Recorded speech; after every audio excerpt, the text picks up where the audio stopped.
Registration संपल्यानंतर आपण हा टॉपिक घेतो. रजिस्ट्रेशन झालं एकदा काय तुम्ही सप्लाय कुठे करणार? राज्यामध्ये करणार, राज्याबाहेर करणार. मग राज्याबाहेर तुम्ही सप्लाय जर करणार असाल तर तुम्हाला CGST AGST येईल राज्याबाहेर, आणि सेजमध्ये सप्लाय केलं तर IGST येईल. सप्लाय कुठे होतो आहे? सेक्शन 789 IGST ॲक्टमधले, सेक्शन 789 IGST ॲक्टमधले सेक्शन 7मध्ये तुम्हाला सांगितलं आहे इंटरस्टेट सप्लाय. इंटरस्टेट सप्लाय म्हणजे केव्हा तुम्हाला IGSTची लेवी येईल? यावेळेस इंटरस्टेट सप्लाय होईल. आणि केव्हा तुम्हाला CGST AGST येईल? Intrastate supply.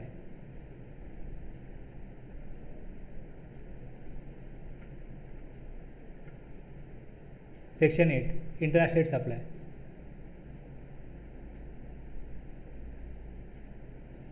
आता गुड्स आणि सर्व्हिसेस याच्यासाठी दोन वेगवेगळे सेक्शन दिलेत. Supply of goods interstate supply कधी म्हणता येईल? Domestic supply. Domestic supply where the location of the supplier and the place of supply are in two different states, two different territory, union territories, किंवा एका स्टेटमध्ये आणि एका union टेरिटरीमध्ये. एक राज्याबाहेर सप्लाय होईल, हा आपल्या देशामधला सप्लाय पण राज्याबाहेर आहे, आणि हा international supply. Goods imported into the territory of India till they cross the custom frontier of India. इथे IGSTची लेवी होईल. मग इथे पण तुम्हाला काय येईल? Interstate supply. आणि इथे दोन डिफरंट स्टेटमध्ये सप्लाय होतो तेव्हा पण IGST येईल. दोन डिफरंट युनियन टेरिटरीमध्ये किंवा एका युनियन टेरिटरीमधनं स्टेटमध्ये सप्लाय होईल किंवा स्टेटमधनं युनियन टेरिटरीमध्ये सप्लाय होईल, त्यावेळेस पण काय येईल? IGST म्हणजे इंटरस्टेट सप्लाय त्याला म्हटलं जाईल. हे गुड्ससाठी आहे, हे गुड्ससाठी. सेम तसंच सर्व्हिससाठी पण आहे. फक्त तिथे काय होतं? Subject to the provision of section 10 होतं, इकडे सेक्शन 12 आहे. बाकी सगळं तसंच येईल. हे काही वेगळ्या परिस्थितीमध्ये सेक्शन 10 दिलेलं आहे त्या केसमध्ये काही वेगळे नियम लागू होतील. त्यावेळेस हा जो नियम आहे तो लागू होणार नाही. सेम सप्लायचं पण तसंच आहे. त्याच प्रकारे आणखीन पुढे supply of goods or services or both. When the supplier is located in India and place of supply is outside India, हा एक्सपोर्ट आहे. दुसरं to or by a special economic zone developer or a special economic zone unit. Special economic zone जर government develop करत असेल तर ज्या डेव्हलपरला contract येतील ते डेव्हलप करण्याचं, त्या डेव्हलपरला सप्लाय केला तरी तो इंटरस्टेट सप्लाय होईल. किंवा जे स्पेशल इकॉनॉमिक झोन युनिट आहे तो बनल्यानंतर त्यांना सप्लाय केला, त्यांच्याकडनं सप्लाय घेतला तर तो पण इंटरस्टेट सप्लाय होईल. आणि तिसरं काय दिलं? In the taxable territory not being and intrastate supply and not covered elsewhere in this section. जर इंट्रास्टेट सप्लाय नसेल तर तो इंटरस्टेट सप्लाय आहे, आणि जर सप्लाय कुठे कवर झालेला नाही आहे तर तो इंटरस्टेट सप्लाय असेल. Shall be treated to be a supply of goods services or both. हे सगळ्याकरता कंबाईन आहे. इकडे गुड्ससाठी वेगळा, सर्व्हिसकरता वेगळा असं काही नाही आहे.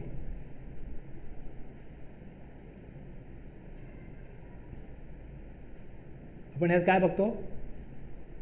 सप्लायरचं लोकेशन आणि प्लेस ऑफ सप्लाय बघतो.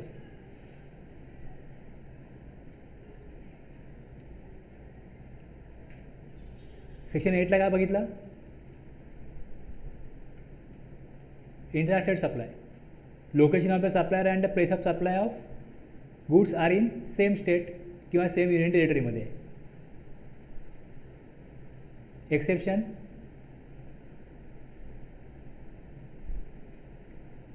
काय सांगितलं होतं?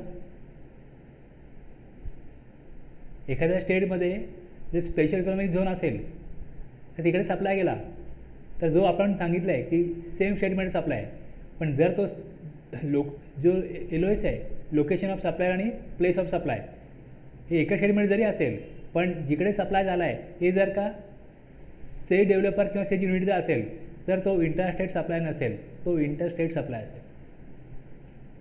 गुड्स इम्पोर्ट झाले तेही काय असेल, इंटरस्टेट सप्लाय असेल. दुसरा, supply is made to a tourist refer to in section 15. तुमचे कोण मित्र वगैरे फॉरेनला कधी गेलेत त्यांना विचारा की फॉरेनला जर का टुरिस्ट म्हणून कोण जातो तर तिकडे ज्यावेळेस ते परतीच्या प्रवासाकरता निघतील एअरपोर्टवरती त्यांनी जो खर्च केला असेल त्यांच्याकडे बिल वगैरे असतील त्यावर जो टॅक्स पे केला असेल ना, तो टॅक्स रिफंड मिळतो, तो टॅक्स परत मिळतो. एक प्रथा आहे की आपल्याकडे एक टुरिस्ट म्हणून आलेत, पाहुणे म्हणून आलेत, त्यांच्याकडनं आपण टॅक्स नाही घ्यायचा त्यांच्याकडनं. आपला देश आपण चालू आपल्या पैशाने. हा ते आले फिरले त्याची आपण त्याच्याकडनं कॉस्टिंग घ्यायची, टॅक्स नाही घ्यायचा, त्यांना टॅक्स रिफंड दिला जातो. Supplies made to tourist refer to in section 15 हे कुठे येतं, ह्याला टुरिस्टला जो सप्लाय केला जाईल तो इंटरस्टेट सप्लायमध्ये येईल, कारण तो टॅक्स त्यांना रिफंड करायचा. ओके,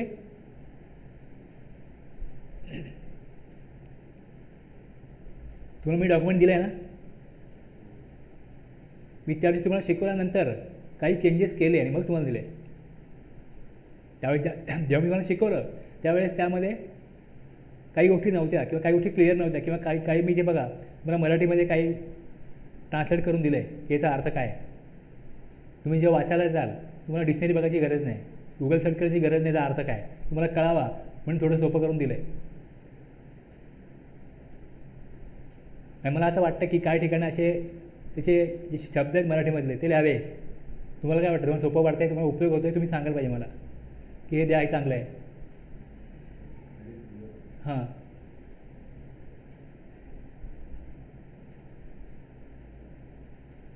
ठीक आहे, हे सगळं आपण बघितलं होतं. सेक्शन 7, 8, 9 बघितलं होतं.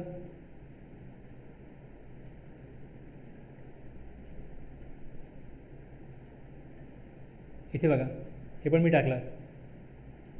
नियरेस्ट पॉईंट, निकटतम बिंदू, जवळचा बिंदू, उपयुक्त आधाररेषा इन द कोस्टल स्टेट, तटीय राज्य, जवळ कुठलं राज्य आहे, पाण्यामध्ये सप्लाय होतो आहे तिथं जवळ कुठलं राज्य आहे किंवा स्टेट किंवा युनियन टेरिटरी आहे.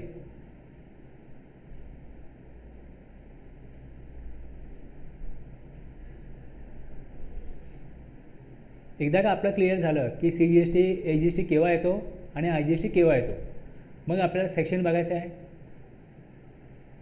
CGST ॲक्टमधला सेक्शन 9 आणि त्यालाच सिमिलर सेक्शन IGST ॲक्टमध्ये पण आहे, पण तिकडे सेक्शन आहे 5.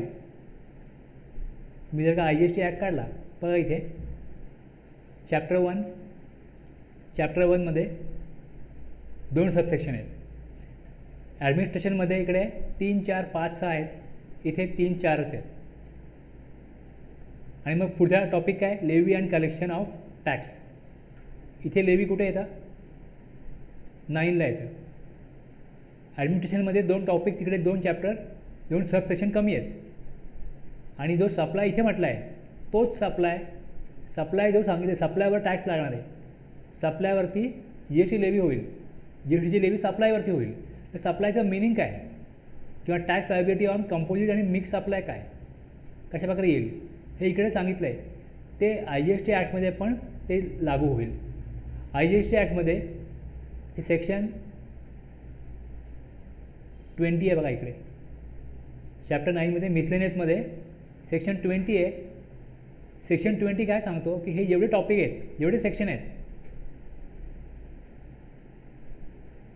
सेक्शन 20 काय म्हणतो, of the integrated goods and services tax act, application of provisions of central goods and services tax act, subject to the provision of this act and the rules made thereunder, the provisions of Central Goods and Services Tax Act relating to scope of supply, composite supply and mixed supply, time and value of supply, input tax credit, registration, tax invoice, accounts and records, returns, late fees, payment of tax, TDS, TCS, assessment, refund, audit, inspection, हे जेवढे topic दिलेत खाली तुम्हाला, हे जे sections आहेत हे जसे CGST तुम्ही जेव्हा लेवी कराल त्यावेळेस ह्याचं जे मिनिंग आहे तेच मिनिंग IGST ॲक्ट करता पण आहे. CGST ॲक्ट आणि IGST ॲक्ट सेम आहे, बरोबर आहे. IGST ॲक्टने काय सांगितलं तुम्हाला की केव्हा राज्याबाहेर सप्लाय होईल, केव्हा देशाबाहेर सप्लाय होईल. ओके, इंटरस्टेट सप्लाय कधी म्हणायचा, इंटरस्टेट सप्लाय कधी म्हणायचं. ठीक आहे, एकदा हे फिक्स झालं का मग हा सेक्शन जो 9 आहे, सेक्शन 9 आहे तो लेवी आणि कलेक्शन सांगतो, आणि सेक्शन जो 5 आहे तो पण लेवी आणि कलेक्शन सांगतो. बाकी जे टॉपिक आहेत ते जे CGST मध्ये आहेत तेच IGST मध्ये पण असतील, जे CGST मध्ये आहे तेच IGST मध्ये पण असेल, सेम असेल सगळं. हे कुठे सांगितलं आहे, सेक्शन 20 मध्ये.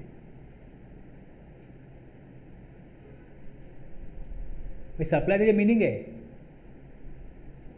CGST ॲक्टमध्ये तेच तिकडे IGST मध्ये पण आहे. पुढे टाईम ऑफ सप्लाय आहे तोच IGST मध्ये, टाईम ऑफ सप्लाय इकडे म्हटलेला आहे तोच तिकडे पण आहे. याचा वेगळा अर्थ ते सांगणार नाहीत, ते ॲग्री आहेत ह्या सगळ्या टॉपिकला, ह्या सगळ्या सेक्शनला हे सेम सेक्शन IGST ॲक्टला पण ॲप्लिकेबल असतील. ओके, पुढे जाऊ मी आता, एवढं क्लिअर आहे. थोडं मी लिंक लावण्याकरता वेळ घालवला. आता टॉपिक आपला घ्यायचा आहे आपल्याला तो सेक्शन 9 आणि सेक्शन 5, लेवी अँड कलेक्शन.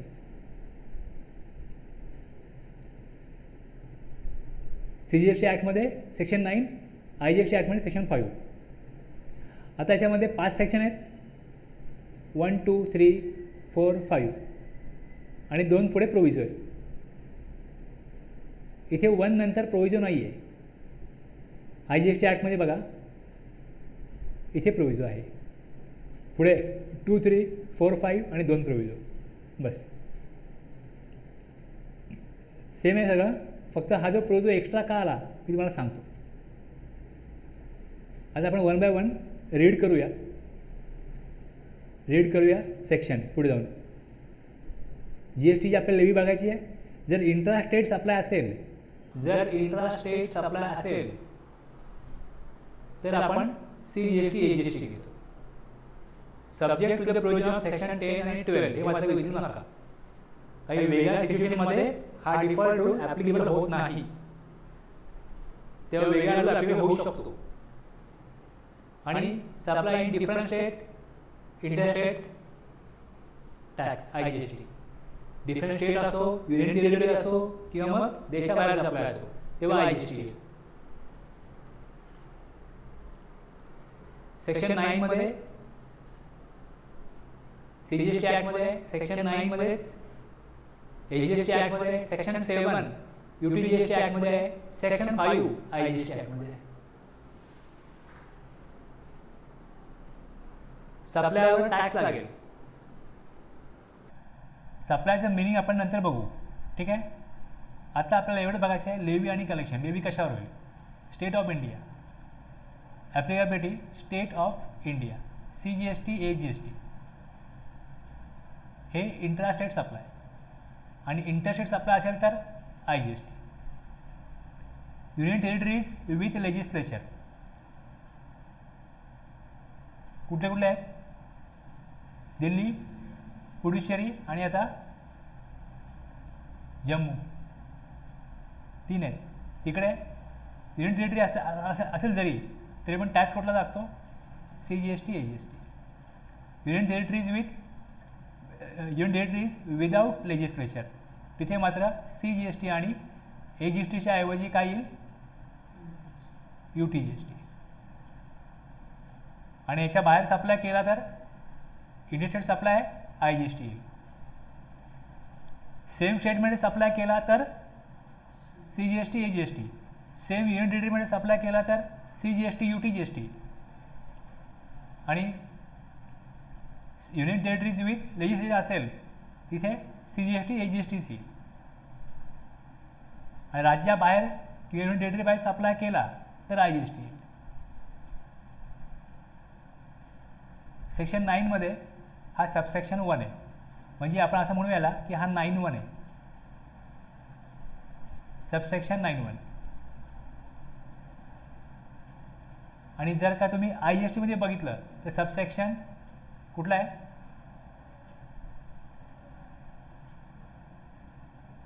5(1).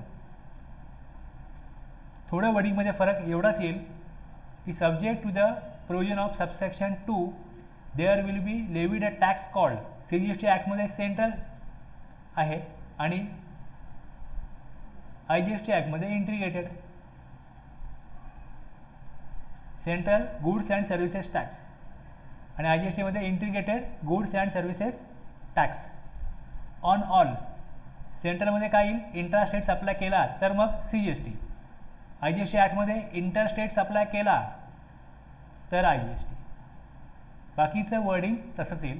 खाली काय दिलं आहे बघा, एक्सेप्ट इंटरस्टेट काय आहे, supplies of goods or services or both. तुम्ही सप्लाय करा गुड्सचा, सर्व्हिसेसचा किंवा बोथ, लेवी काय होईल, इंटरस्टेट सप्लाय आहे तर CGST। ऑफकोर्स स्टेटमध्ये पण तसाच लॉ आहे, त्यामुळे CGST AGST येईल। आणि राज्याबाहेर सप्लाय केला म्हणजे कुठला, इंटरस्टेट। आपण बघितलं आहे राज्याबाहेर, सेजमध्ये, देशाबाहेर सप्लाय कुठला झाला, इंटरस्टेट, तर IGST येईल। Except on the supply of alcoholic liquor for human consumption, म्हणजे GST लॉमध्ये alcoholic liquor for human consumption supply जो आहे तो त्यामध्ये इन्क्लूड नसेल, त्याला वेगळा लॉ असेल। म्हणजे alcoholic liquor for human कन्झम्पशनवरती GST येण्यापूर्वी स्टेट गव्हर्नमेंट एक्साईज ड्युटी घेत होते, वॅट घेत होते, तेच त्यांना घ्यायचे। त्यामुळे राज्यांनी सांगितलं की आम्हाला alcoholic liquor for human consumption हे आम्ही कधीही GST मध्ये आणणार नाही, ह्याच्यावर कुठलाही टॅक्स सेंट्रल गव्हर्नमेंटला आम्ही मिळू देणार नाही, हा आमचा इन्कम आहे, हे आम्हीच टॅक्स घेणार। त्यामुळे लिहून पाहिजे आम्हाला ॲक्टमध्ये, हे लिहून घ्या, हे लिहून द्या आम्हाला। लेवी आणि कलेक्शन कशावरती होईल, सगळ्या सप्लायवरती होईल एक्सेप्ट अपवाद alcoholic liquor for human consumption. कुठल्या व्हॅल्यूवर GST लावला जातो, कुठल्या व्हॅल्यूवर, हे तुम्हाला सेक्शन 15 मध्ये दिलं जाईल। On the value determined under subsection 15 तुम्हाला एक मेकॅनिझम दिलं जाईल, ज्या मेकॅनिझम थ्रू किंवा एक टेक्निक म्हणा, एक फॉर्म्युला म्हणा, एक स्टेटमेंट म्हणा, तुम्हाला सांगितलं जाईल की त्याप्रमाणे तुम्ही बघा तुमचं जे ट्रान्झॅक्शन आहे त्यामध्ये जी व्हॅल्यू आहे, तुम्ही एखादा प्रॉडक्ट सेल करत असाल तर त्याची एक क्वांटिटी असेल, त्याचा एक रेट असेल, बरोबर आहे। क्वांटिटी मल्टिप्लाय बाय रेट केलं का काय त्याची व्हॅल्यू येते, तेवढे पैसे तुम्ही कोणाकडनं घेणार आहात, कस्टमरकडनं, बायरकडनं, रिसिपियंटकडनं। तर ती जी अमाऊंट आहे ती अमाऊंट काय असते, ट्रान्झॅक्शन व्हॅल्यू असते।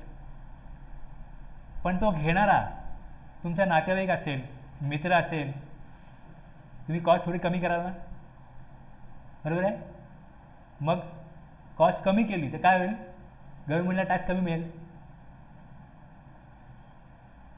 तर मग त्या परिस्थितीमध्ये कशा प्रकारे तुम्हाला कुठल्या व्हॅल्यूवर टॅक्स काढायचा आहे हे तुम्हाला सेक्शन 15 मध्ये सांगितले, त्याप्रमाणे घ्यायचं आहे।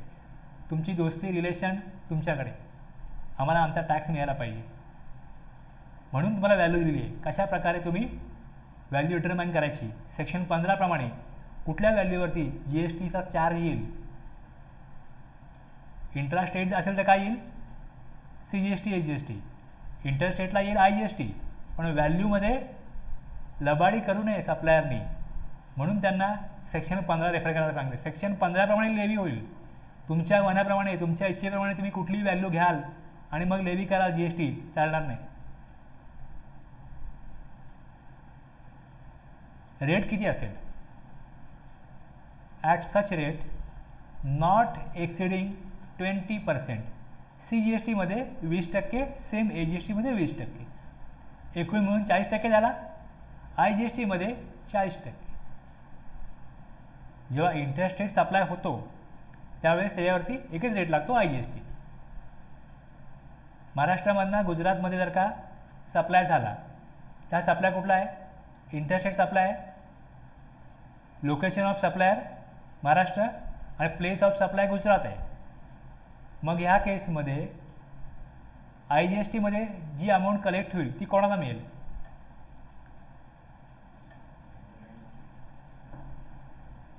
दोघांचा वाटा असला पाहिजे, सेंटरचा पण आणि स्टेटचा पण, दोघांचाही हिस्सा असला पाहिजे. मग कुठल्या स्टेटला त्यातला हिस्सा मिळेल? महाराष्ट्रामधनं सप्लाय होतो आहे आणि गुजरातमध्ये त्याचं कन्झम्पशन होते. GST हा आपला काय? कन्झम्पशन बेस्ड टॅक्स आहे किंवा डेस्टिनेशन बेस्ड टॅक्स आहे. ओरिजिन महाराष्ट्र आहे, महाराष्ट्रातून निघाला माल, महाराष्ट्रामध्ये बनला, पण त्याचं कन्झम्पशन डेस्टिनेशन कुठे आहे? गुजरात आहे. त्यामुळे IGST कलेक्ट केला महाराष्ट्राने तरी तो जमा करेल महाराष्ट्रातला व्यापारी, जेव्हा जमा करेल तेव्हा डिक्लेअर करेल तो आपल्या GST 1मध्ये की त्यांनी सप्लाय कुठे केला, प्लेस ऑफ सप्लाय काय होता. मग जी अमाऊंट महाराष्ट्र गव्हर्नमेंटकडे जमा होईल तशीच गुजरातमधनं पण महाराष्ट्राकडे काही गुड सर्व्हिस येत असतील. मग हा त्यांचा इंटरनल हिशोब ते करतात आणि मग IGSTमधनं कुठल्या स्टेटला किती अमाऊंट द्यायची हा हिशोब झाल्यानंतर सेंट्रल गव्हर्नमेंट राज्यांना त्यांची अमाऊंट देते IGSTची. CGST सेंट्रलला मिळतो आणि SGST स्टेटला डायरेक्टली मिळतो. पण IGSTचं काय करणार? तो इनिशियली IGST केंद्र सरकारकडे जमा होतो आणि ज्यावेळेस सगळ्या राज्याचा हिशोब होईल कुठल्या राज्याचा टॅक्स किती आहे त्याप्रमाणे त्यांना अमाऊंट देणं हे त्यांच्यासाठी इंटरनल ॲडमिनिस्ट्रेशन आहे. म्हणून मी शेडवाले म्हणतात की आता आम्हाला खर्च करायचा आहे, पूर आला, लॉकडाऊन झालं, कुठल्याही प्रकारची मदत द्यायची, वादळ आलं मदत द्यायची, आमच्याकडे पैसे यायचे सेंट्रल गव्हर्नमेंटचे, ते आले की आम्ही मदत करू. कुठले पैसे येणार आहेत? त्यांना कुठले पैसे मिळणार आहेत? आमचे 40,000 कोटी बाकी आहेत, 20,000 कोटी बाकी आहेत, कुठले कुठले आकडे सांगतात. पण IGST म्हटले पैसे असतील नाही. तुम्ही वेगवेगळे 2 टॅक्स का काढले? CGST SGST तुम्हाला तुमची अमाऊंट तुमच्या हातात पाहिजे म्हणून काढली की आम्हाला 2 टॅक्स लावून द्या.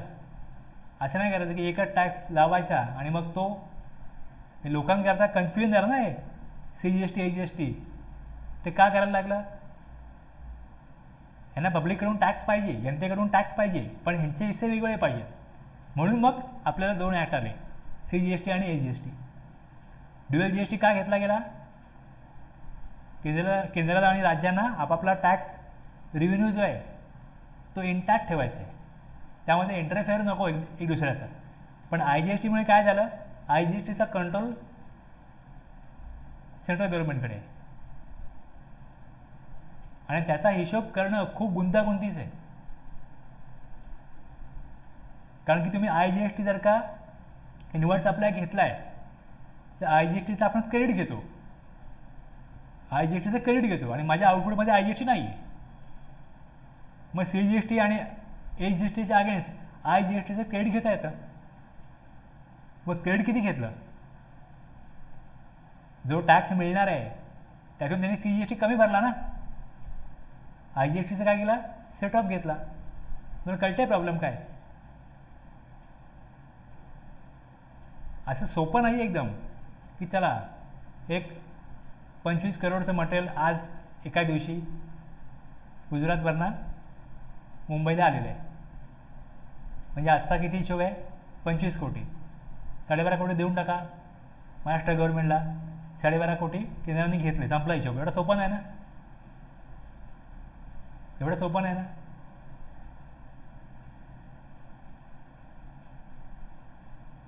समजतं मी काय म्हणतो? तुम्ही IGST दिला, कोणाला दिला? गुजरातच्या सप्लायरला दिला. आता हा IGST कोणाला मिळाला पाहिजे? महाराष्ट्र गव्हर्नमेंटला, कारण तुम्ही महाराष्ट्रामधले व्यापारी आहात, पण तुम्ही काही मटेरियल गुजरातमध्ये सप्लाय केलं. आता तुम्ही जो सप्लाय केला आहे, तुम्ही जो IGST पे केला आहे, तो IGST तुम्ही ज्यावेळेस CGST ज्या तुम्ही काहीतरी सप्लाय कराल, आउटपुट सप्लाय कराल, तुम्हाला लायबिलिटी येईल ना. ती लायबिलिटी पे करण्याकरता तुम्ही हा IGST युटिलाइज करणार आहात. तुमच्याकडे IGST नसता तुम्ही राज्यामधनंच घेतलं असतं तर तुम्ही सी जी एस टी बरोबर आणि ए जी एस टी बरोबर काय केलं असता, ॲडजस्ट केला असता. पण तुम्ही आता IGST ॲडजस्ट कराल, आणि जर तुम्ही ते ॲडजस्ट करायला पूर्ण CGST बरोबर ॲडजस्ट केले IGST, तर सेंट्रल गव्हर्नमेंट जो टॅक्स तुम्हाला देणार आहे त्यांचा टॅक्स तुम्ही ह्यातनंच भरला IGST मधनं. हां, म्हणजे मग हे सगळे हिशोब सोपे नाहीत ना, हे सगळे हिशोब सोपे नाहीत. आता हे नेहमीचं आहे, रोजचं आहे. मग त्यांनी काय सॉफ्टवेअर डेव्हलप केलं असेल, काय त्याचं प्रोग्रामिंग केलं असेल, त्यांना कळलं पाहिजे ठराविक काळामध्ये की किती रुपये देणं लागतो आपण, महिन्याला हिशोब पूर्ण केला पाहिजे.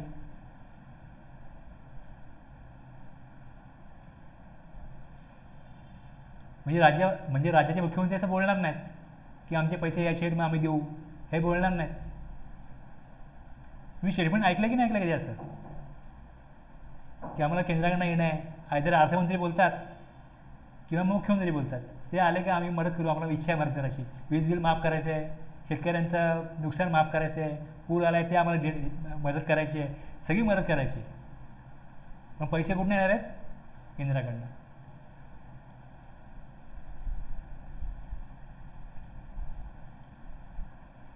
आता जे व्हॅल्युएशन तुम्ही करता,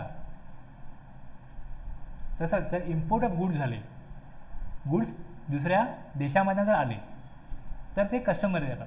कस्टमच्या ऑफिसमध्ये त्याचं एंट्री होते, बरोबर आहे.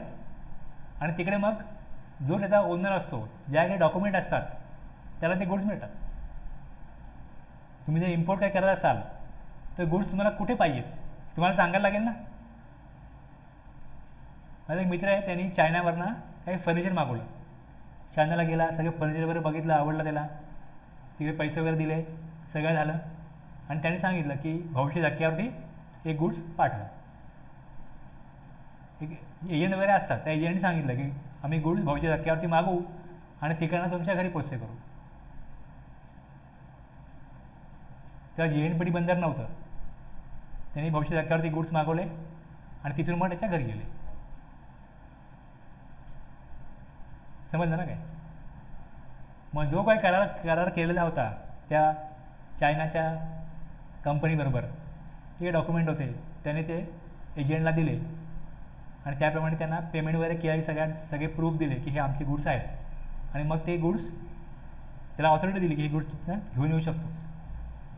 मग त्याने जाऊन ती कस्टम चार्जेस जे होते पे करून ते गुड्स त्यांच्या घरी पोचते केले, आणि ते करण्याचे जे कमिशन आहे हे याने त्याला दिलं. मग गुड्स ज्यावेळेस कस्टममध्ये येतात त्यावेळेस त्याच्यावरती कस्टम ड्युटी लागेल, प्लस त्याच्यावरती IGST पण लागेल. Provided that integrated tax on goods imported into India shall be levied and collected in accordance with the provision of section 3 of custom tariff act 1975 on the value, कुठल्या व्हॅल्यूवरती, as determined under the said act at the point when duties of customs are levied on the said goods under section 12 of the custom act. Valuation custom ॲक्टप्रमाणे होईल आणि त्या व्हॅल्यूप्रमाणे custom duty लागेल आणि IGST पण लागेल. तिथे व्हॅल्युएशन CGST ॲक्टमधल्या सेक्शन 15 प्रमाणे होणार नाही. बस हा प्रोव्हिजन एवढाच आहे. तुम्ही दोन राज्यामध्ये सप्लाय घ्याल तेव्हा व्हॅल्युएशन सेक्शन 15 प्रमाणेच होईल. फक्त इम्पोर्ट ऑफ गुड्स आहे, the integrated tax on goods imported into India आहे. राज्याबाहेर पाठवतो आपण गुड्स तेव्हा नाही,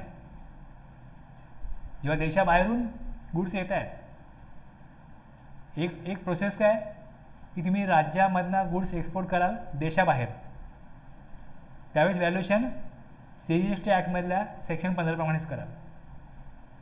पण इम्पोर्टेड इन टू इंडिया आहे, म्हणजे देशाबाहेरून देशामध्ये गुड्स येतील, कुठल्याही राज्यामध्ये येऊ, कुठल्याही युनियन टेरिटरीमध्ये येऊ, त्याच्यावर जो टॅक्स लागेल त्याचं व्हॅल्युएशन कस्टम ॲक्टप्रमाणे होईल. त्यात कस्टम ड्युटी लागेल आणि IGST लागेल.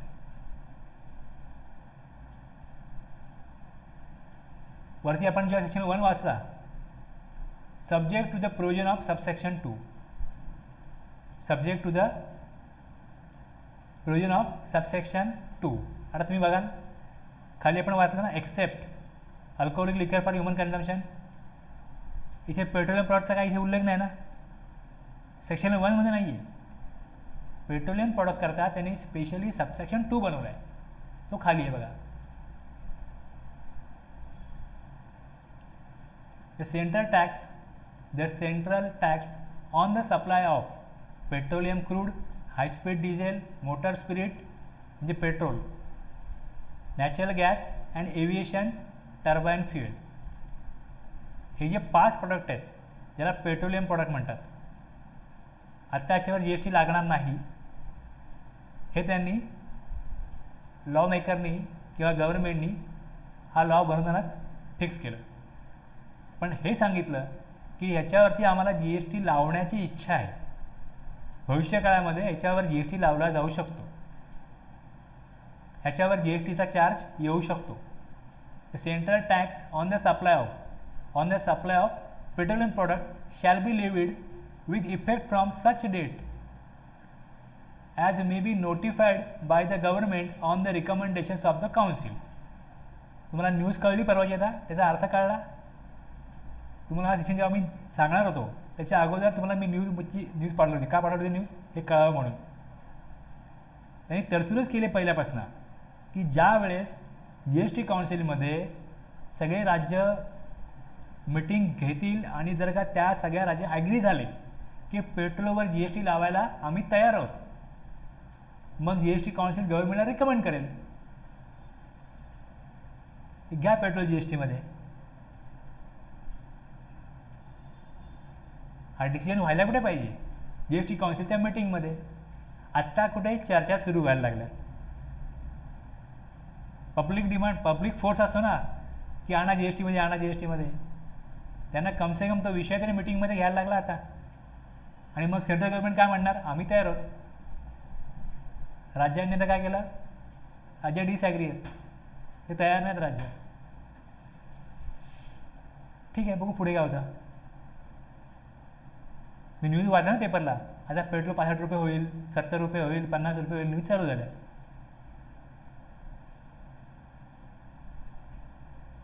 The central tax on the supply of petroleum crude, high-speed diesel, motor spirit, natural gas and aviation turbine fuel shall be levied with effect from such date as may be notified by the government on the recommendations of the council. अर्थ कळला याचा? आत्ता याला काय म्हणणार आपण? याच्यावर GST लागत नाही एक, आणि दुसरं GST लागत नाही कशावरती? आणि कधीच लागणार नाही GST कशावरती? तर alcoholic liquor for human consumption. हे पुण्यकर्म आम्हीच करणार, आताही करू, पुढेही करू, करत राहू. स्टेट गव्हर्नमेंटचं हे म्हणणं आहे. जिवंतपणी लोकांना सगळं दाखवण्याचं काम हे आम्ही करू, तुम्ही नका करू. या स्वर्गीय अनुभवाचा टाच घेण्याचा अधिकार आमचा अबाधित राहील अनंत काळ. त्यामुळे हे 2 प्रॉडक्ट जे आहेत, alcoholic liquor for human consumption आणि पेट्रोलियम प्रॉडक्ट, यांना आपण आता काय म्हणणार आहोत? Non taxable supply as per 278 subsection 2 section 2 जो आहे त्यामधला क्लॉज 78 हे सांगतो की non taxable supply means a supply of goods or services or both which is not leviable to tax under CGST act or under the IGST act. ह्याच्यावर GST आकारला जाऊ शकत नाही, त्याला नॉन टॅक्सेबल सप्लाय म्हणतात. एक alcoholic liquor for human consumption आणि दुसरं पेट्रोलियम प्रॉडक्ट. ह्याच्यावर GSTची आकारणी म्हणजे GSTचा लेवी होणार नाही, GSTचा चार्ज त्याच्यावर येणार नाही. ओके.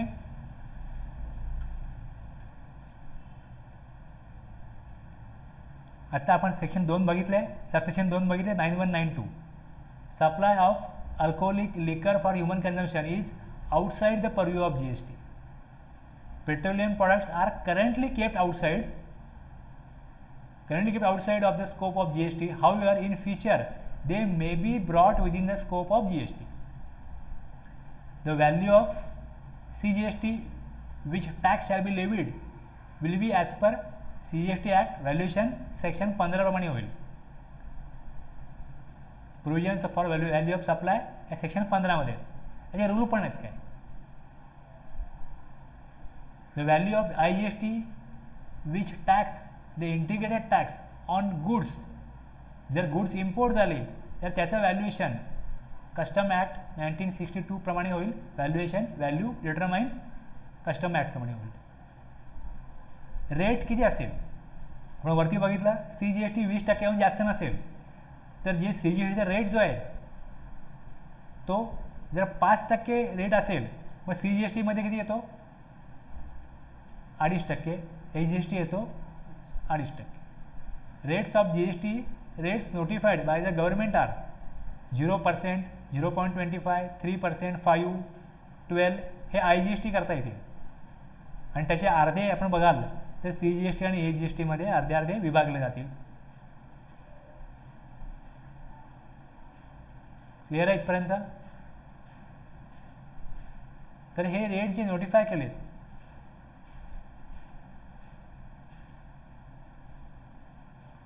तुम्हाला नोटिफिकेशन बघायचं असेल. नोटिफिकेशन म्हणजे काय असतं, नोटिफिकेशन म्हणजे काय असतं,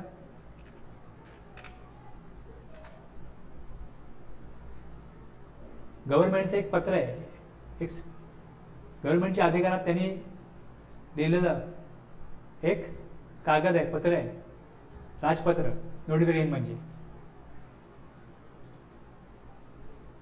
तसं राजपत्र काढण्याचा अधिकार त्यांना कुठं दिलेला आहे,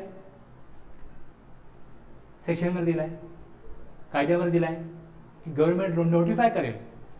तर नोटिफाय करण्याचा अधिकार किती रेट असणार नाही, 20%हून जास्त रेट नसेल. काय सांगितलं, IGST मध्ये 40%हून जास्त रेट नसेल. नोटिफिकेशन आहे बघा. नोटिफिकेशन आपण ॲक्ट रूल बघितलेले आहेत. पुढे त्या नोटिफिकेशन बघतोय आपण. नोटिफिकेशनमध्ये त्यांनी 2 कॅटेगरीज केल्या. जर रेट बद्दल असेल तर रेट बघा आणि अदर दॅन रेट सगळे वरती येतील सेंट्रल टॅक्समध्ये. नोटिफिकेशन रेटचं आहे, मी रेट काढतो. इथे इयर दिसतंय इयर. इथे खाली 1 2 3 4 5 आहे बघा. आता नोटिफिकेशन पहिलं CGST rate schedule notified under section 9(1). 9(1) मध्ये काय दिलंय, 9(1) मध्ये काय म्हटलंय,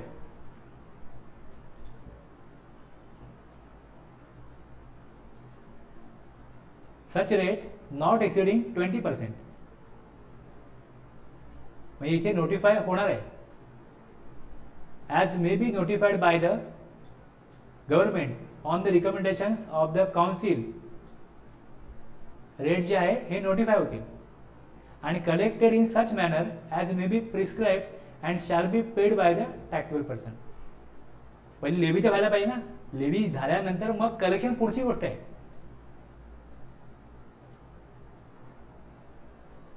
पहिले लेवी होईल, त्यानंतर कलेक्शन कसं होईल हे त्याची मेथड, त्याचा मेकॅनिझम हे तुम्हाला such manner as may be prescribe त्याच्यावर रूल बनवले जातील आणि त्याप्रमाणे त्याला कोणाला टॅक्सेबल पर्सनला ते भरावे लागतील. ओके. 20%हून किंवा 40%हून जास्त रेट नसतील मग किती रेट कुठल्या गुड्सचा असेल, GST रेट कुठल्या सर्व्हिसचा किती असेल हे नोटिफाय केलं जाईल. हे गव्हर्नमेंट नोटिफाय करेल on the recommendations of the council. Council means GST council.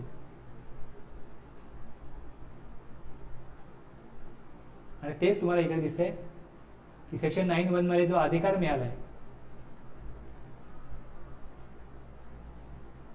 त्या रेटप्रमाणे टॅक्स भरावा लागेल. त्या रेटप्रमाणे टॅक्स भरावा लागेल. आता बघा थोडंसं एक तुम्हाला थोडा एक पॉईंट वेगळा सांगतो.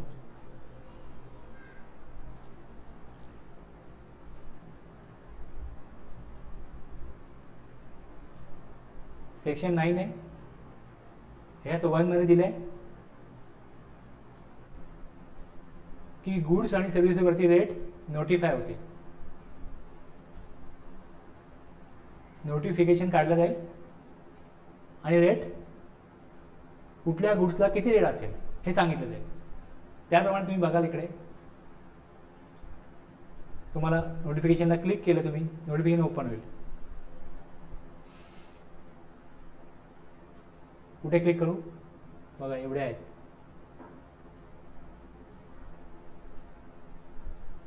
हे आहे का, हे 11 आहे, 91 कुठे आहे? हां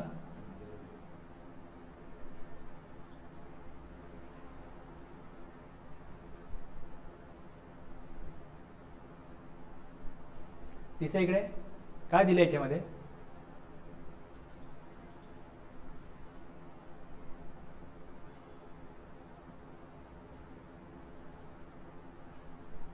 In exercise of the powers conferred by subsection 1 of section 9 of the Central Goods and Services Tax Act 2017, the central government on the recommendations of the council hereby notifies the rate of the central tax of 1 2.5% schedule 1. schedule 1 मध्ये 2.5% rate असते. खाली बघा schedule 1 दिले, खाली list दिलेत goods, हे list दिलेली आहे, ही लिस्ट आहे ना. आता इकडे तुम्हाला HSN कोड दिसतोय, हा हे 0401 काय, याचा अर्थ माहिती आहे काय? चॅप्टर हेड सबहेड टॅरिफ ॲटम, हे काय?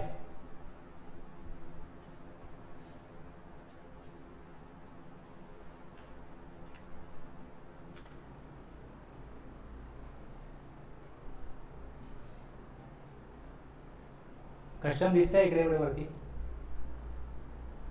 दिसतंय कस्टम. कस्टममध्ये टॅरिफ आहे, खाली बघा. आता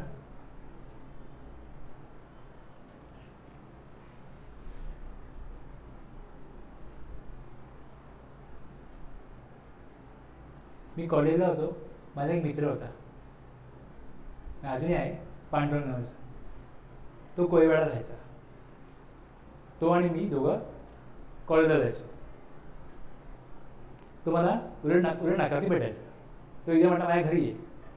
मी कुठे राहतोस? कोळीवाडा कोणाचा विचार. मी गेलो विचारलं पांडुरंग कुठे राहतो? ते बोलले इकडे 50 पांडुरंग आहेत, तुला कुठला पाहिजे? तुला कोण पाहिजे पांडुरंग?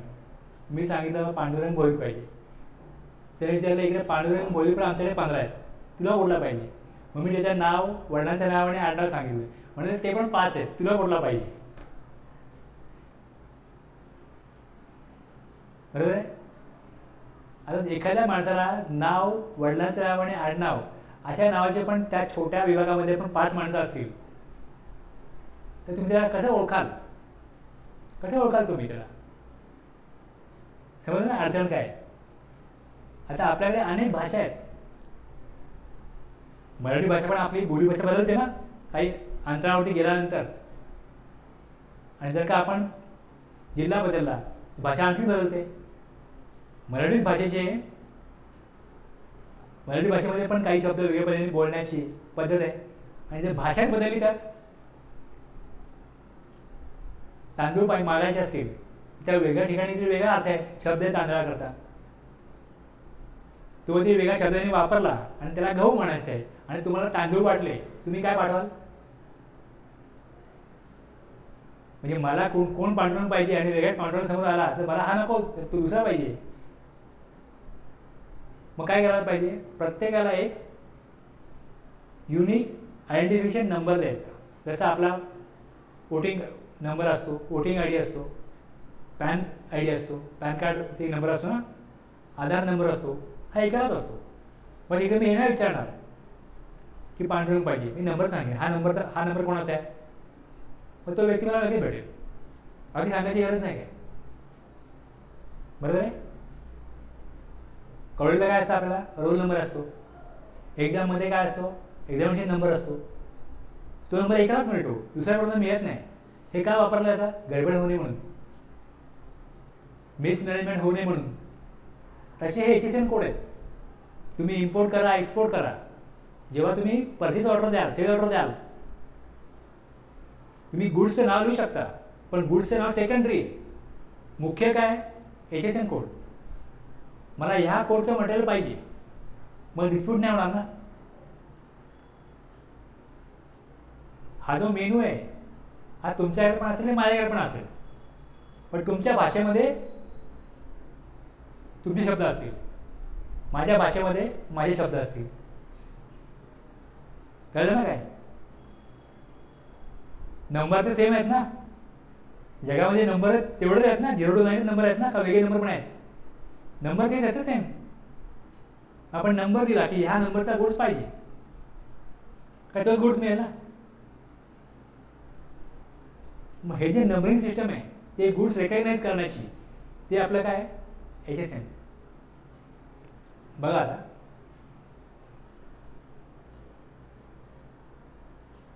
सेक्शन 1 मध्ये live animal, chapter 1 live animal. बघा, विजय मला पाहिजे ना घोडे घ्यायचा, घोडे करोडचे घोडे आणायचा, त्या घोड्यावर रेट किती लागायचा? हा कस्टमचा आहे. हॉर्सेस बघा इथे दिसतंय.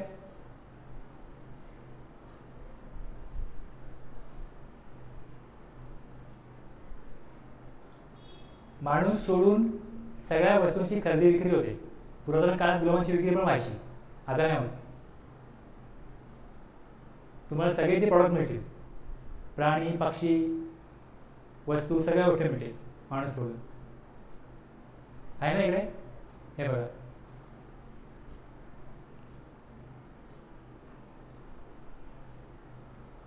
आता ह्याच्यामध्ये बघा कसं आहे.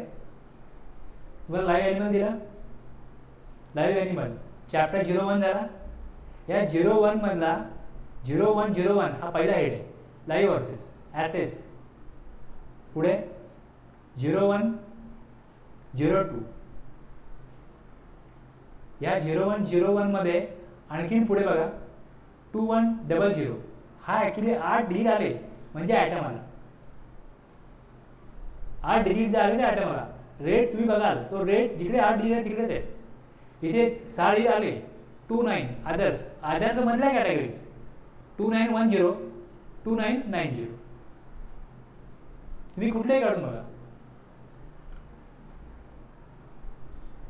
मी इथनं मला मशिनरी बघा, मशिनरी मला 8586 तुमच्या ओळखीचे आयटम बघा काय असतील. 2 आहेत, 8430, 8485 आहे ना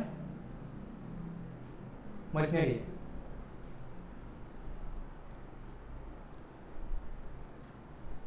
इथे पहिले नोट्स असतात, याच्यामध्ये काय इन्क्लूड असेल, काय इन्क्लूड नसेल, हे सगळं इथे दिलं असतं हेडिंगमध्ये. या काय माहिती, आणि मग खाली तुम्हाला चालू होतं 8501 इलेक्ट्रिक मोटर्स. 85 म्हणजे काय? मशिनरी आहे, आणि 8501 इलेक्ट्रिक मोटर्स. मग त्या मोटर्समधले वेगवेगळे प्रकार. 850110 motors of and output not exceeding 37.5 watt. मग त्यामध्ये micro motor, stepper motor, wiper motor, AC motor दिसतात. हे सगळे आयटम्स आहेत.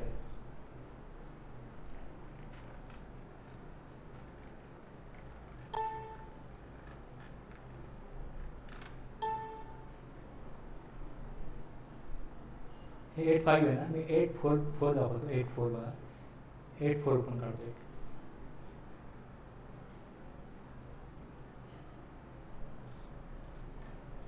84 काढला. 84 मध्ये काय काय बघायला? प्रिंटर,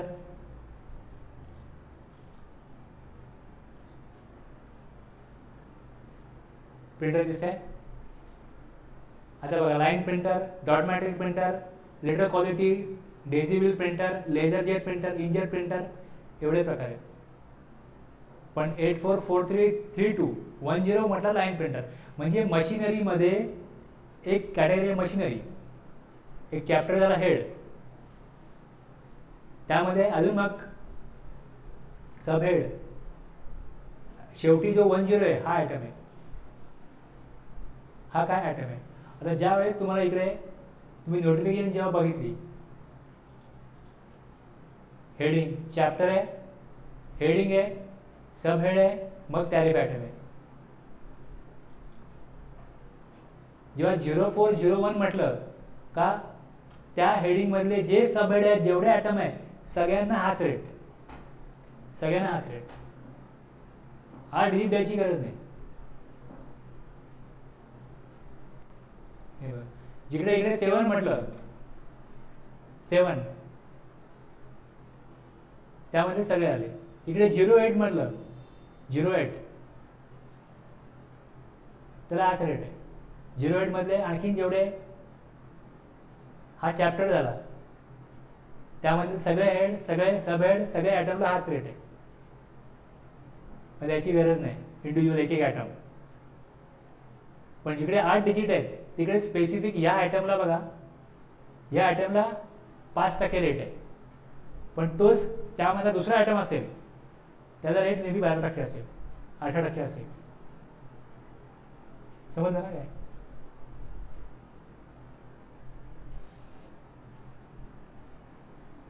नोटिफाय केलंय रेट, पण नोटिफाय जे केलंय ते आपल्याला कळलं पाहिजे नक्की नोटिफाय काय केलंय. हे समोर माझ्या आलं तर ह्याचा अर्थ काय हे कळलं पाहिजे ना. आणि त्याची गरज काय, HSNची गरज काय, हे का अशा वगैरे अवघड करून दिलं आपल्याला. अवघड केलंय, सोपं केलंय. जर नुसतं नावं सांगितलं असतं या नावातला एवढा रेट, तर आपण गडबडलो असतो, गडबड झाली असती ना. HSN दिला. आता ही जी लिस्ट आहे ही इंग्लिशमध्ये आहे. जे मराठीमध्ये बुक लिहितील ते आता मराठीमध्ये काय करतील, भाषांतर करतील. प्रत्येक राज्य त्यांच्या गरजेप्रमाणे भाषांतर करेल. प्रत्येक देश, आपण जेव्हा कस्टमरना घेतो तेव्हा कस्टमरमध्ये पण हे बघा कस्टम टॅरिफ ॲक्ट प्रमाणे, कस्टम टॅरिफ ॲक्टवरनंच हे आपण घेतलेले देशासाठी.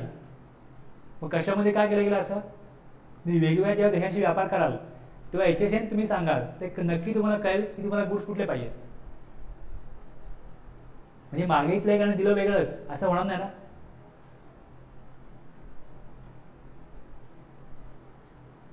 तुम्ही प्रिंटर म्हटलं तर डॉट मॅट्रिक प्रिंटर म्हटलं, डॉट मॅट्रिक प्रिंटरचा स्पेसिफिक कोड आहे तो द्यायचा की बा ह्या कोड पाहिजे, म्हणजे क्लिअर होतं की तुम्हाला डॉट मॅट्रिक प्रिंटर पाहिजे. काहीतरी असे डिस्प्युटेड मॅटर झाले त्यानंतर मग या प्रकारे कोडिंग सिस्टम लागू करण्यात आली.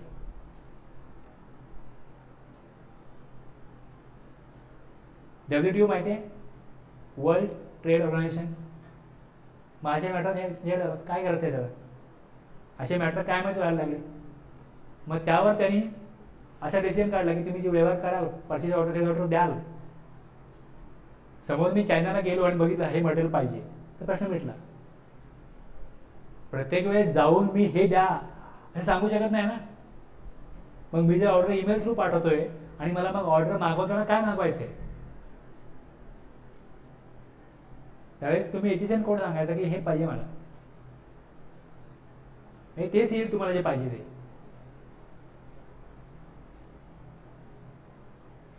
HSN काय आहे, त्याची गरज काय हे लक्षात घ्या पहिले, मग तुम्हाला याचा अर्थ कळेल की त्यांनी काय केलं. किती गुड असेल तुम्हाला वाटतंय. आता हे 1 ते 98 टॉपिक आहेत, हे चॅप्टर जे ते 98 आहेत. ही मी लिस्ट बघाल, हे नोटिफाय केलंय. हे आता आपण जी काढली लिस्ट इथे बघा 98 आहे, 1 to 98. आणि सर्व्हिसेसला आपण 99 वापरतो. हजारो प्रॉडक्ट असतील की नाही, मग तेवढ्या प्रॉडक्टचं कॅटेगराईज करणं GST काउन्सिलचं किती हेच चाललं होतं, कुठल्या ग्रोसरी किती ठेवायचं. म्हणजे यावरती एक्साईज किती आहे ते बघा, ह्याच्यावर वॅट किती आहे हे बघा.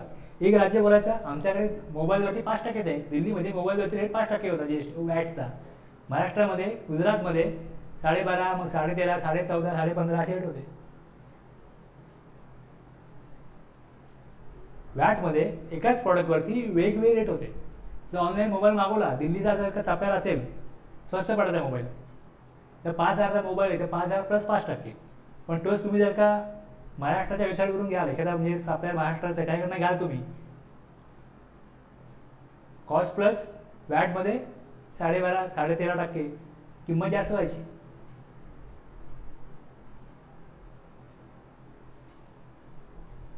7.5% वाढले म्हणजे 1000ला किती वाढतील, 5000ला किती वाढतील, 10,000ला किती वाढतील, साहजिक आहे ना.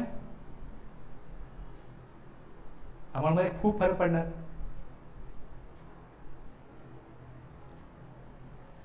त्यामुळे रेट नोटिफाय कोण करेल, जीएसटी काउन्सिल, आणि मग गव्हर्नमेंटला रिकमेंड करेल आणि मग गव्हर्नमेंट नोटिफिकेशन काढेल. आता गव्हर्नमेंट नोटिफिकेशन काढायचं म्हटलं किंवा जीएसटी काउन्सिलला रिकमेंड करायचं म्हटलं तर त्याकरता त्यांनी काय केलं, शेड्यूल बनवलं. शेड्यूल 1 मध्ये 5% गुड्स असतील. आता पहिली ठरलं होतं की 5, 12, 18 आणि 28 हे 4च कॅटेगरी ठेवायच्या. पण त्यानंतर मग गोल्डसाठी 3% आणि आणखीन काही प्रॉडक्ट आहेत कॉस्टलीच, त्याकरता 0.125. शेड्यूल 6 आहे ना, शेड्यूल 6 मध्ये काय काय गुड्स आहेत बघा जरा.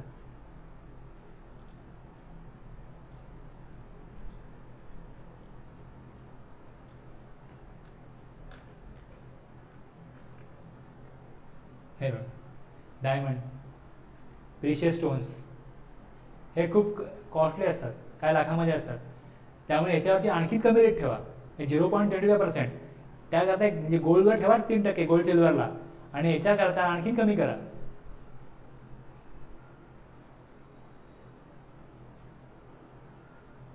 जेव्हा कुठलाही नवीन कायदा बनवला जातो तेव्हा तो कायदा ज्यांच्यावरती ॲप्लिकेबल होणार आहे, एक व्यापारी किंवा नागरिक, त्यांचं काहीतरी सजेशन, त्यांच्याकडनं काही हरकती या गव्हर्नमेंटला ऐकून घ्याव्या लागतात आणि मग गव्हर्नमेंटला त्याप्रमाणे कायदा बनवायला लागतो. सूचना आणि हरकती नोंदवण्याचा अधिकार असतोय नाही लोकशाहीमध्ये. गव्हर्नमेंट एखादा कायदा करतोय, मग गव्हर्नमेंट सांगेल लोकांना की आम्ही लोकांकरता असा कायदा करतोय, तुमच्या सूचना आणि हरकती नोंदवा. मग लोक त्या पाठवतात, निर्णय गव्हर्नमेंट घेणार आहे. मग त्याच्यावरती विचार करून शेवटी फायनली गव्हर्नमेंट काय करतं, त्याचं बिल बनवतं आणि मग ते जे बिल आहे ते मग पुढची प्रोसेस आहे. लोकसभा राज्यसभेमध्ये सादर केलं जातं, त्याच्यावर चर्चा होते, वोटिंग होतं आणि मग त्याचा राष्ट्रपतीकडे पाठवून राष्ट्रपती त्याच्यावरती असेंट करतात आणि मग त्याचा ॲक्च्युअली कायद्यामध्ये रूपांतर होतं, मग त्याचा ॲक्ट बनतो.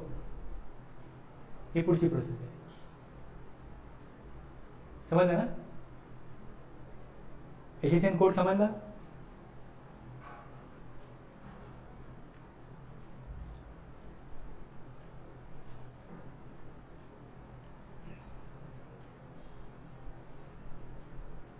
आता आणखीन काही टर्म्स आहेत त्या समजून घ्या. एक्झाम सप्लाय, एक्झाम सप्लाय जसं आपण बघितलं की नॉन टॅक्सेबल सप्लाय, याच्यावर गव्हर्नमेंट टॅक्स लावू शकत नाही. गव्हर्नमेंट टॅक्स लावू शकत नाही. याच्यावर गव्हर्नमेंट टॅक्स लावेल taxable supply. Taxable supply means a supply of goods or services both which is leviable to tax. याच्यावर टॅक्स लावू शकतो तो टॅक्सेबल सप्लाय. याच्यावर टॅक्स लावला आहे तो टॅक्सेबल सप्लाय. याच्यावर टॅक्स लावला जाऊ शकत नाही तो नॉन टॅक्सेबल सप्लाय. आणि तिसरं एक्झाम सप्लाय. जसं गव्हर्नमेंट रेट नोटिफाय करू शकेल, हा अधिकार कुठे आहे, 9(1) मध्ये. तसं गव्हर्नमेंटला वाटलं तर गव्हर्नमेंट सेक्शन 11 प्रमाणे power to grant exemption from tax, government काय करेल, एक्झम्पशन देईल. एक्झम्पशन देईल एक नोटिफिकेशनद्वारे, नोटिफिकेशन, आणि दुसरं council by special order in each case. Special order काय असतं माहिती आहे का, स्पेशल ऑर्डर काय असतं माहिती आहे का, नोटबंदी केली ना, स्पेशल ऑर्डर बंद नोटा, हां नोटिफिकेशन काढेल मग ते येईल, त्याला वेळ लागतो. नोटिफिकेशन ही एक रुटीन मेथड आहे. पण ऑर्डर म्हणजे काय, जर गव्हर्नमेंटला वाटलं की विशिष्ट परिस्थितीमध्ये आपल्याला काही निर्णय घ्यायचा आहे तर तो अधिकार ते ऑर्डर थ्रू पास करतो. ते लोकांना सांगितलं असतं की आम्ही नोटिफिकेशनद्वारे मग नोटबंदी करू, काय झालं असतं? त्यांनी 8 वाजता सांगितलं की रात्री 12 नंतर नोटा चालणार नाहीत. लोक 8 ते 12चा प्रयत्न करणारच ना नोटा त्या कुणाने एवढे संपवायच्या खपवायच्या. मग इथे नोटिफिकेशन येऊ शकत नाही ना. ऑर्डर पाहिजे. मग ऑर्डरद्वारे गव्हर्नमेंट काही गुड्स जे आहेत त्याच्यावर टॅक्स घेणारच नाही, करमुक्त करणार, एक्झम्पशन किंवा नोटिफिकेशनद्वारे एक्झम्पशन देणार. हा अधिकार कुठे आहे? सेक्शन 11 मध्ये. तो सप्लाय आहे, पण त्या सप्लायवरती गव्हर्नमेंटला टॅक्स नको आहे, करमुक्त. कॉलेजमध्ये फी घेतली जाते ना, शाळेमध्ये फी घेतली जाते, पण त्यावर जीएसटी लागत नाही ना. डॉक्टरकडे डॉक्टर फीज घेतात तपासण्याचे, त्यावर जीएसटी लागतो का? लागायला पाहिजे का? पण सप्लायमध्ये येईल ना ते. जर सप्लायच्या डेफिनेशनमध्ये एखादी गुड्स किंवा सर्व्हिस कव्हर झाली तर ती लेव्हिबल होणार, त्यावर लेव्ही होणार.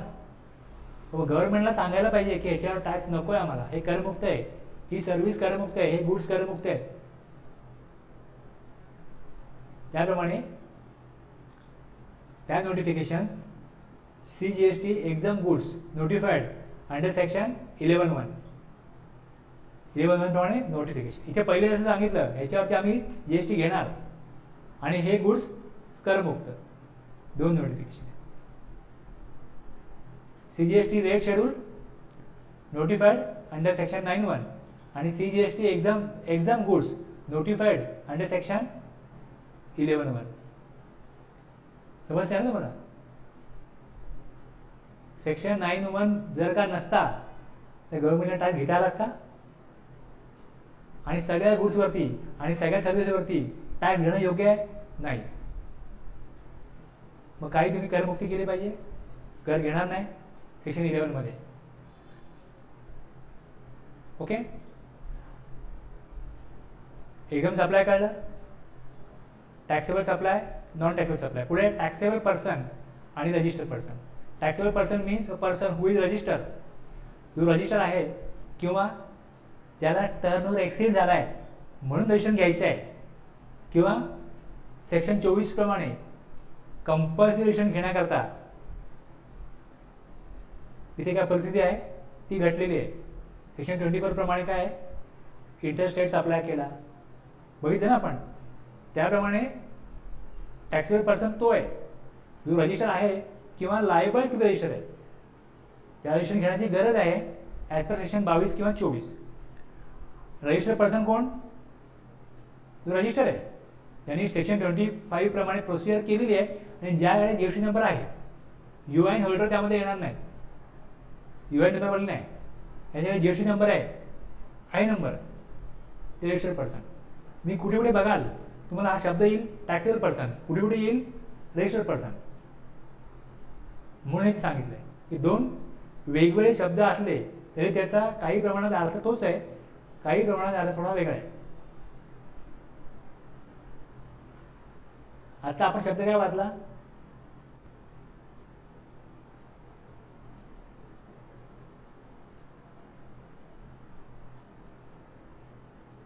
Taxable person.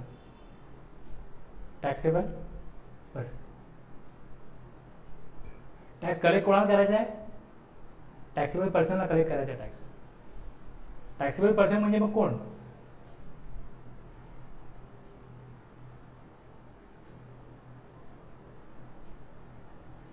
जो रजिस्टर झालाय किंवा त्याला रजिस्टर होण्याची गरज आहे. आज टर्नओव्हर लिमिट किती आहे? 10 लाख, 20 लाख, 40 लाख बघितलं ना आपण, एक्सेड केलं. आता रजिस्टर व्हाय तुम्ही ह्या मुवमेंटला रजिस्टर्ड पर्सनला तुम्ही येता का? नाही येत ना. पण टॅक्सेबल पर्सनमध्ये कव्हर होता. टर्नओव्हर एक्सेड कधी झाला? आजची डेट 20 आहे, 10 तारखेला झाला होता. ॲप्लिकेशन कधी द्यायला पाहिजे? ॲज पर सेक्शन 25 तुम्हाला 30 दिवसामध्ये ॲप्लिकेशन द्यायला पाहिजे, टर्नओव्हर लिमिट एक्सीड झाल्यापासून, ॲज पर सेक्शन 22 सबसेक्शन 1. बरोबर आहे? तुम्ही आज 20 तारीख आहे, अजून 20 दिवस आहेत ना, देऊ उद्या परवा. मग तुम्ही समजा 15 तारखेला ॲप्लिकेशन दिलं, मग तुम्हाला नंबर मिळाला 20 तारखेला, मग 10ला तुम्ही काय झालं लायबल, 10 ते 20 तुम्हाला टॅक्स कलेक्ट करायचा आहे ना. टॅक्स कलेक्ट कोण करणार आहे? Taxable person. कळलं? ते तिकडे शब्द असा रजिस्टर्ड पर्सन. मी जेव्हा रजिस्टर्ड नव्हतो, मी काय टॅक्स कलेक्ट करू? मला तो ITC पण नको आणि तो टॅक्स पण नको कलेक्ट करायला, असं बोलू शकत नाही. शब्द काय दिला आहे? Taxable person. एक्सिट झाल्यानंतर तुला रजिस्ट्रेशन घेण्याची गरज होती, लायबल होत असतो. कायदा हे सांगतोय, समजलं ना काय? त्यामुळे तुम्हाला लक्षात घ्या, जिकडे तुम्हाला टॅक्सेबल पर्सन शब्द येईल तर त्यामध्ये त्यांना काहीतरी म्हणायचं असं स्पेसिफिक, ते कळलं पाहिजे आपल्याला. आणि जेव्हा ते म्हणतात रजिस्टर्ड पर्सन, 2 शब्द वेगवेगळे का बनवले त्यांनी? त्यांना काहीतरी वेगवेगळे सांगायचं असतं ना, तेव्हा ते वेगवेगळे शब्द वापरतात, किंवा टॅक्सेबल पर्सन किंवा रजिस्टर्ड पर्सन. मग परत तुम्ही बघायचं की नक्की यांना काय म्हणायचं आहे. Register taxable person means register आहे आणि लायबल टू रजिस्टर आहे, दोन्ही. तो रजिस्टर झालेला आहे किंवा त्याला रजिस्टर घेण्याची गरज आहे, तो टॅक्सेबल पर्सन. आणि रजिस्टर म्हटलं तर या क्षणी तो रजिस्टर आहे तोच, त्यालाच मिळणार. रजिस्टर फ्युचरमध्ये होणार आहे, त्याच्याकरता नाही.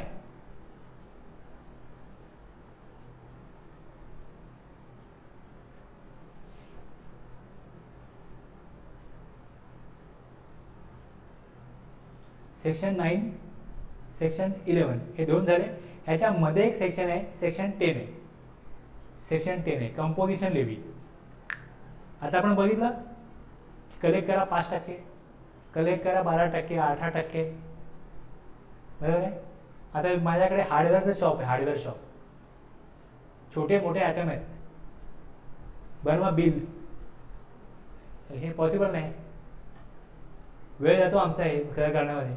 आम्हाला लॉचे काय अडचण नाही, गव्हर्नमेंटला टॅक्स मिळावा, डेव्हलपमेंट व्हावी, देश पुढे जावा, सगळ्याला आम्ही तयार आहोत. पण जेन्युइनली आमचा प्रॉब्लेम आहे, आम्हाला या प्रकारे प्रत्येक छोट्या मोठ्या आयटमचा इन्व्हॉइस बनवा, बिल बनवा, हे काय आम्हाला जमत नाही. मग गव्हर्नमेंटनी ज्यांना कायदा अडचणीचा वाटतो त्यांच्याकरता गव्हर्नमेंटनी कंपोजिशन लेवी ठेवली. तुम्हाला नॉर्मल लेवी नको आहे ना, कंपोजिशन लेवी घ्या. कंपोजिशन लेवीमध्ये कुठल्याही प्रकारचं इनपुट टॅक्स क्रेडिट मिळणार नाही. गव्हर्नमेंट इनपुट टॅक्स क्रेडिट तुम्हाला मिळणार नाही. तुम्हाला एक स्पेसिफिक रेट दिला जाईल, तितकी अमाऊंट तुम्ही तुमच्या पॉकेटमधनं गव्हर्नमेंटकडे जमा करायची. सुरुवातीला गव्हर्नमेंटनी सांगितलं की मॅन्युफॅक्चररनी 2% आम्ही अमाऊंट नोटिफाय करू, 2% जमा करायची मॅन्युफॅक्चररनी, ट्रेडरनी 1%. गुड्समध्ये जे डील करतात, एक मॅन्युफॅक्चरर, दुसरा जो गुड्स बनवतो त्याचे गुड्स विकणारे इतर लोक, डिस्ट्रीब्युटर, होलसेलर, रिटेलर कोणी असतील. मॅन्युफॅक्चरर 2%, ट्रेडरला 1%. मॅन्युफॅक्चरर म्हणायला लागले की आमच्याकडे तर आम्ही फार कमी मार्जिन धंदा करतो, आम्हाला काय 2%. मग पुढे गव्हर्नमेंटनी मॅन्युफॅक्चरर, ट्रेडर गुड्स विकताना 1%, ठीक आहे. सर्व्हिसेसचं काय? गव्हर्नमेंटनी फक्त रेस्टॉरंट सर्व्हिसचं सांगितलं, कॅटरर्स, रेस्टॉरंट सर्व्हिस 5% टॅक्स तुम्ही जमा करायचा, बस 5% टॅक्स जमा करायचा, इनपुट टॅक्स क्रेडिट मिळणार नाही. मग बाकी सर्व्हिसचं काय होणार? बाकी सर्व्हिसेस पहिले GST मध्ये नव्हत्या. मग काही सर्व्हिसेस किंवा ज्या कंडिशन्स आहेत, ज्या कंडिशन्स त्यांना ॲप्लिकेबल होत आहेत त्याप्रमाणेच त्यांना 1% किंवा रेस्टॉरंटला 5% मिळत होतं. इतर बिझनेसला त्यात सामावून घेण्याकरता गव्हर्नमेंटनी लॉ अमेंड केला. पहिले नोटिफिकेशनद्वारे कंपोजिशन स्कीम सर्व्हिस प्रोव्हाइड करता किंवा ज्यांना जी मुख्य स्कीम आहे ती ज्यांना ॲप्लिकेबल होत नाही त्यांच्याकरता गव्हर्नमेंटनी नोटिफिकेशनद्वारा त्यांना कंपोजिशन स्कीम दिली. नंतर मग लॉ अमेंड करून इथे 2A दिसतो तुम्हाला, 2A. या 2A मध्ये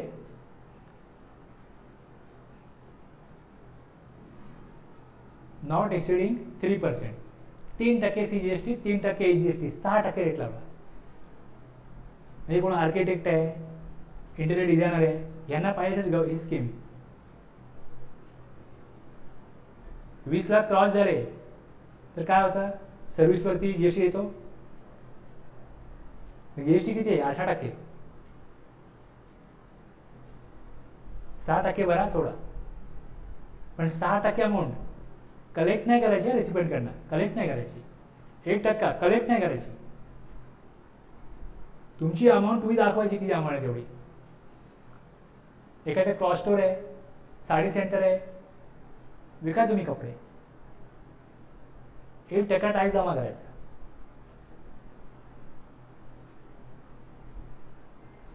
कंपोजिशन स्कीम अशा प्रकारची असते ज्यामध्ये इनपुट टॅक्स क्रेडिट मिळणार नाही आणि कुठल्याही प्रकारचा टॅक्स कलेक्ट करता येणार नाही. एक नॉर्मल लेवी आहे जिकडे तुम्हाला रेट नोटिफाय केलेत तेच रेट गुड्स सप्लाय केले, सर्व्हिस सप्लाय केली, ते कलेक्ट करायची, वेगळ्या अमाऊंट लावायची की माझ्या गुड्सचे 10,000 प्लस जी एस टी 5% किंवा माझ्या सर्व्हिसचे 10,000 प्लस जी एस टी 18%, ही वेगवेगळी लावायची. लक्षात. कंपोजिशन स्कीममध्ये असं नाही. बिल भरणं एक, तुम्ही काय सप्लाय केलं ते लिहा, किती अमाऊंट आहे, बस तेवढी अमाऊंट तुम्हाला तुमचा रेसिपियंट देईल, कस्टमर देईल, बाहेर देईल. टॅक्स कोण देणार?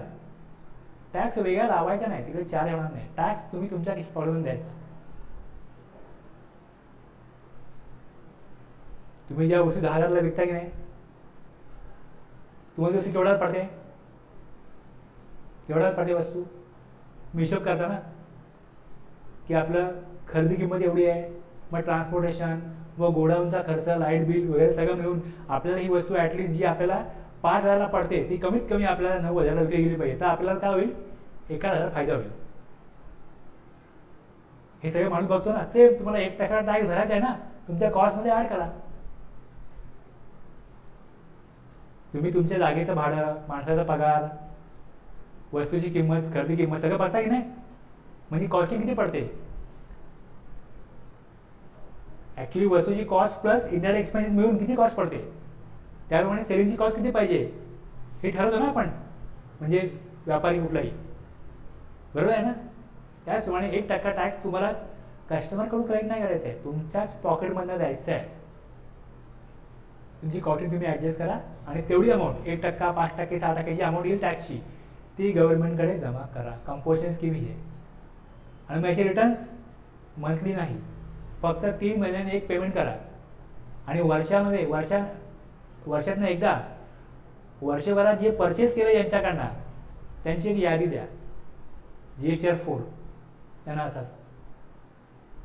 सेक्शन 9 नॉर्मल लेवी, जिकडे गव्हर्नमेंटने जो रोड नोटिफाय केला आहे सप्लायवरती तो टॅक्स कलेक्ट करायचा, त्याचं इनपुट टॅक्स क्रेडिट म्हणून इनपुट टॅक्स क्रेडिट मिळेल. रिटर्न पेमेंट मंथली आहे तर मंथली भरायला लागेल, क्वार्टरली ते क्वार्टरली भरायला लागेल. पण याच्यामध्ये गुंतागुंत आहे, अकाउंट रेकॉर्ड मेंटेन करायला लागतात, बऱ्याच गोष्टी आहेत. जर हे जमत नसेल ते कंपोजिशन स्कीम घ्या. गव्हर्नमेंट रेट नोटिफाय करेल, त्याचप्रमाणे गव्हर्नमेंट एक्झम्पशन पण देईल. नोटिफिकेशन ॲज पर सेक्शन 9(1) येईल आणि सेक्शन 11 प्रमाणे एक्झम्पशन नोटिफिकेशन येईल. आता आपण लिस्टमध्ये बघितलं, इकडे नोटिफिकेशन आहेत, दिसत आहेत, 2 आहेत ना. एक्झम्पशन आता हे तुम्ही काढू शकता, बघू शकता. तुम्ही याला वेळ दिलात, नोटिफिकेशन कुठले कुठले किती आलेत, कधी आलेत, काय डेट आहे, लॉ कधी ॲप्लिकेबल झाला, 1 जुलै 2017. त्याच्या अगोदर बघा नोटिफिकेशन किती आलेत, दिसतात. 1 ते 7 इकडे आहेत. पुढे मग बघा 28/6ला किती नोटिफिकेशन बघा, 28/6 पर्यंत दिसत आहेत ना. बघा 18 नोटिफिकेशन आहेत रेटमध्ये, पण रेटच बघतोय. आणि मग रेट पुढे रिवाईज पण गव्हर्नमेंट करत राहिली. पुढे आणखीन 6 महिने, वर्षभर जे रेट नोटिफाय केले होते ते पुढे बदलण्यात आले, कारण ते रेट जे होते ते मार्केटला ॲप्रोप्रिएट वाटले नाही. परत लोकांनी आक्षेप घेतला, सूचना केल्या, गव्हर्नमेंटला रेट बदला, मग गव्हर्नमेंटने रेट बदलला. जीएसटी काउन्सिलच्या मीटिंग होत राहिल्या, त्यामुळे चर्चा होत राहिली की रेट बदलायला पाहिजे, त्याप्रमाणे गव्हर्नमेंटला रेट बदलावे लागले. सेक्शन 1 बघितलं आपण 9 मधला, 2 बघितलं, त्यातनं आपल्याला कन्फ्युजन काय आलं की alcoholic liquor for human consumption हे GSTमध्ये नाही आहे, ह्याच्यावरती एक्साईज ड्युटी लागते स्टेटची, सेलचा वॅट CST हे लागतं. पेट्रोलियम प्रॉडक्टवरती आता GST नाही आहे, मग एक्साईज ड्युटी कुठली आहे? सेंट्रलची आहे, वॅट स्टेटचा आहे आणि CST स्टेटचा आहे. टोबॅकोवरती GST लागतो आणि सेंट्रलची एक्साईज ड्युटी पण लागते आणि बाकीच्या प्रॉडक्टवरती फक्त आणि फक्त GSTच लागतो. इंट्रास्टेट असेल तर CGST AGST, इंटरस्टेटचा असेल तर IGST. सेक्शन 9192 हे दोनच मी आज सांगण्यासाठी एवढा वेळ घालवला आणि त्यामध्ये इंट्रा आणि इंटर असे दोन होते, म्हणजे 91 आणि 51 आणि 92 आणि 52 हे आपल्याला एकत्रित बघायचे होते. म्हणून आपण IGST मधलं अगोदर सेक्शन 789 बघितले होते की CGST AGST केव्हा येईल आणि IGST केव्हा येईल, इंट्रास्टेट काय आहे, इंटरस्टेट काय आहे.